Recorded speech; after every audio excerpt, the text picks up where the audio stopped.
Assalamualaikum warahmatullahi wabarakatuh. Perkenalkan, saya Muhammad Hilmi Aryawan, mahasiswa Informatika Universitas Siliwangi. Saya akan menjelaskan penelitian mengenai deteksi penyakit tulang menggunakan jaringan saraf tiruan dengan metode backpropagation. Penyakit tulang adalah penyakit yang seringkali tidak disadari oleh seseorang, yang mungkin saja orang tersebut sudah mengidap gejala-gejala penyakit tersebut. Umumnya, seseorang akan menyadari bahwa ia telah mengidap penyakit tulang ketika kondisi tulangnya tidak memungkinkan lagi untuk diobati. Jadi, untuk mengurangi resiko keluhan pada tulang, kita membutuhkan informasi lengkap dan memadai, baik dari riset, internet, dan petugas kesehatan. Dengan menjaga kesehatan tulang, maka aktivitas dan kinerja seseorang pun menjadi lebih produktif. Tujuan dari penelitian ini untuk membangun suatu program jaringan saraf tiruan menggunakan metode backpropagation untuk mendiagnosa penyakit tulang. GST dengan layar tunggal memiliki keterbatasan dalam pengenalan pola. Kelemahan itu bisa ditanggulangi dengan menambahkan satu atau beberapa layar tersembunyi antara layar masukan dan keluaran. Meskipun penggunaan lebih dari satu layar tersembunyi memiliki manfaat untuk beberapa kasus, tapi pelatihannya memerlukan waktu yang lama. Maka umumnya orang mulai mencoba dengan sebuah layar tersembunyi terlebih dahulu. Di dalam jaringan backpropagation, setiap unit yang berada di lapisan input terhubung dengan setiap unit yang ada di lapisan tersembunyi. Hal serupa berlaku pula pada lapisan tersembunyi. Setiap unit pada lapisan tersembunyi terhubung dengan setiap unit yang ada di lapisan unit. Jaringan saraf tiruan backpropagation terdiri dari banyak lapisan multi-layer neural networks. Lapisan input berupa neuron input mulai dari input 1 sampai N. Lapisan tersembunyi berupa unit-unit tersembunyi mulai dari unit 1 sampai P. Dan lapisan output yaitu berupa unit output mulai dari output 1 sampai output M. NPI masing-masing adalah bilangan integer sembarang menurut arsitektur jaringan saraf tiruan yang dirancang.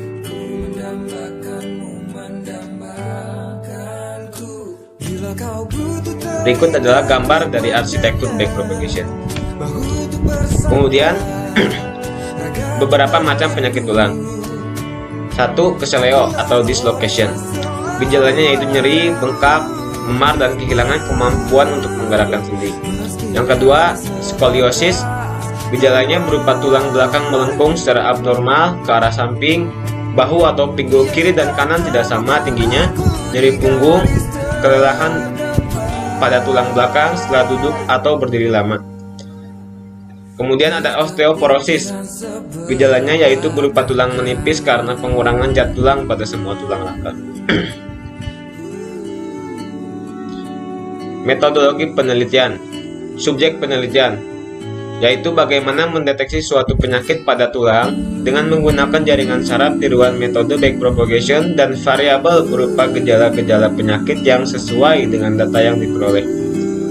Kedua, metode pengumpulan data berupa studi pustaka, observasi, dan wawancara.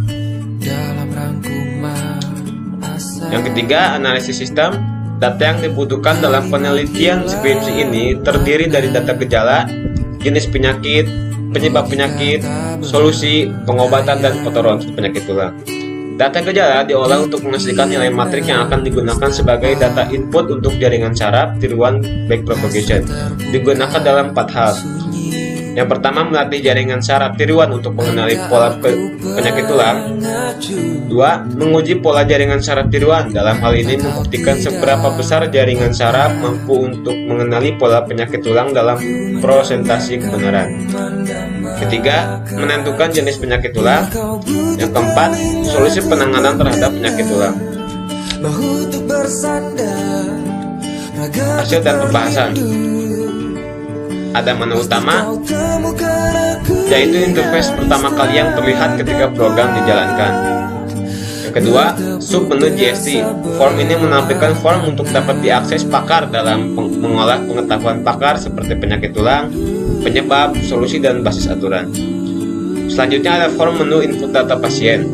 Form ini berfungsi untuk menambahkan data pengetahuan pasien yang dibutuhkan di dalam sistem.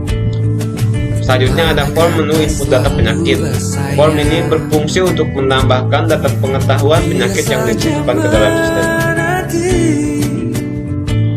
Selanjutnya ada form menu input data gejala. Form ini berfungsi untuk menambahkan data pengetahuan gejala yang dibutuhkan ke dalam sistem. Lanjut, ada form menu input data penyebab. Berfungsi untuk menambahkan data pengetahuan penyebab yang dibutuhkan ke dalam sistem. Selanjutnya ada form menu input data solusi. Form input data solusi adalah form untuk menambahkan data solusi. Form ini berfungsi untuk menambahkan data pengetahuan solusi yang dibutuhkan ke dalam sistem. Selanjutnya ada sub menu input basis aturan. Digunakan untuk memasukkan relasi dari data-data yang telah dimasukkan. Selanjutnya ada sub menu bab deteksi. Ada form menu pelatihan GST.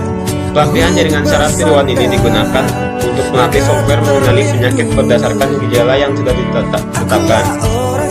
Pelatihan pengenalan penyakit ini menggunakan algoritma jaringan saraf tiruan dengan metode backpropagation dengan arsitektur jaringan multilayer. Selanjutnya ada form menu diagnosa penyakit tulang.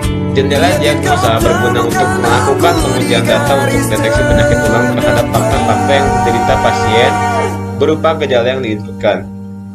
Bertepuk dengan sebelah tangan. Selanjutnya ada menu about. Sistem ini dibuat untuk melihat seberapa jauh jaringan saraf tiruan backpropagation dalam melakukan pengenalan pola penyakit untuk pelatihan. Yang terakhir, menu login. Pada menu login ini digunakan untuk memasuki form utama admin yang digunakan admin untuk mengelola aplikasi.